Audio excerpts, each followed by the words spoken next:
बेगराज साहब, आपसे सर जानना चाहूंगा कि नवाज शरीफ साहब का जो वोट को इज्जत देने का बयानिया था, क्या आपको लगता है कि वो इस बयानिए से दस्तबरदार होकर अब मुफाहमत के बयानिए पे चल निकले हैं? क्योंकि वो कहते हैं कि अब तमाम पार्टियों को हम अपने साथ लेकर चलेंगे, और साथ ही साथ जब हमने देखा मुझे क्यों निकाला का नारा भी हमने देखा, वोट को इज्जत दो का नारा भी हमने देखा, और उसके साथ जब वो वापस आए तो उन्होंने कहा कि अब सबको साथ लेकर चलना है।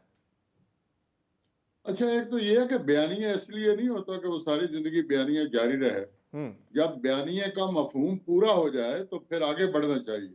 अच्छा। नवाज शरीफ की वापसी बजाते खुद उस बयानिए की जीत है।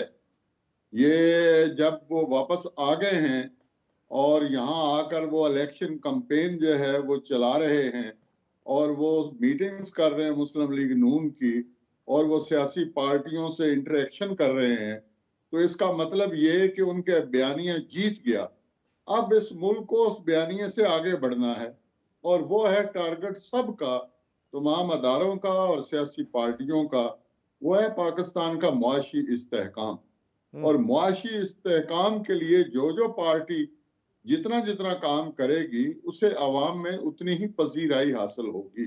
रद्द अमल का शिकार पार्टियां जो हैं वो रद्द कर दी जाएंगी, और चाहे वो माजी में कितने मकबूल तरीन रहे, चाहे उनके साथ नौजवानों की कितनी तादाद है, लेकिन जो भी मनफी सोच का हामिल सियासतदान आएगा वो अलग थलग होता जाएगा।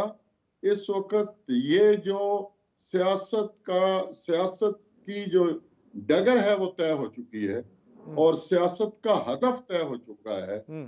कि इस मुल्क को मुआशी दलदल से निकालना है।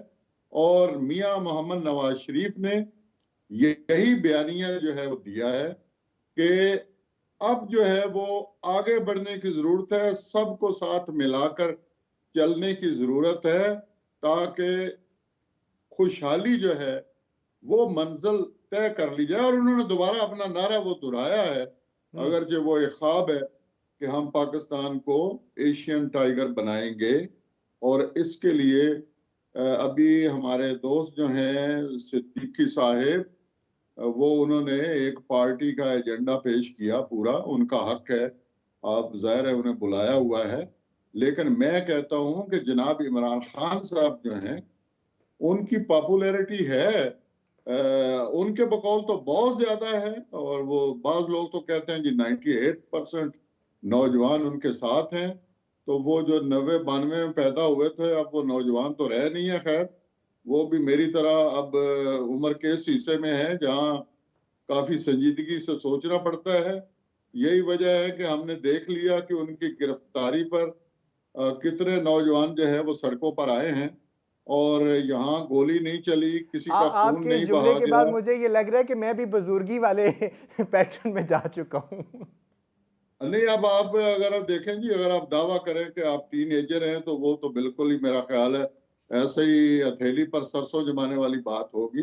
लेकिन बहरहाल आप बहुत अभी नौजवान हैं, और आपके अच्छा बेग जज्बात साहब, भी बड़े नौजवान। आप ये बताइए, आपने मनफी सोच के हामिल की बात की कि आपने कहा कि सियासी लीडर जो है मनफी सोच के हामिल को कोई अब जगह नहीं मिलेगी इस सारे कल्चर में। तो अभी जो पार्टियां हैं वो कितनी मुस्बत सोच की हामिल आपको दिखाई देती हैं? मुझे ये बताएं, ये पाकिस्तान पीपल्स पार्टी के जो लोग हैं हम्म। जो रोज टीवी पर बैठकर नून लीग के साथ मसनूई जंग करने की कोशिश कर रहे हैं, इनको कुछ याद नहीं है ये किसने पीडीएम बनवाई थी, किसने तहरीके अदम एतमाद करवाई थी, और सियासत का बादशाह किसको कहा जाता है। और अब वो कह रहे हैं जी हम इसमें भी शामिल नहीं है, इसमें भी शामिल नहीं है। नहीं, वो तो ये ये भी देखें, कहते हैं ना उस एक वक्त की जरूरत थी। दोगलापन जो है, दोगलापन जो है और मुनाफकत जो है वो हमारी सियासत का हमेशा हिस्सा रहा है। लेकिन मेरा ख्याल है इसको जल्द ही वो इन्हें तर्क करना पड़ेगा। देखें, जो मुस्तकबिल का नक्शा है वो बिल्कुल सीधा साधा है कि नून लीग जो है उसकी कोशिश है कि वो 2/3 अक्सरियत ले, कोशिश है उसकी। सही। मुझे नहीं पता वो कामयाब होते हैं या नहीं। सही और सर। पाकिस्तान पीपल्स पार्टी मजबूत तरीन हिजब इख्तलाफ के तौर पर सामने आएगी। जहां तक तहरीक इंसाफ का ताल्लुक है, तो आपको पता है कि 3 हिस्से तो उसके ऑलरेडी हो चुके हैं, और बाकी जो है वो उसमें क्या होने जा रहा सर है। सर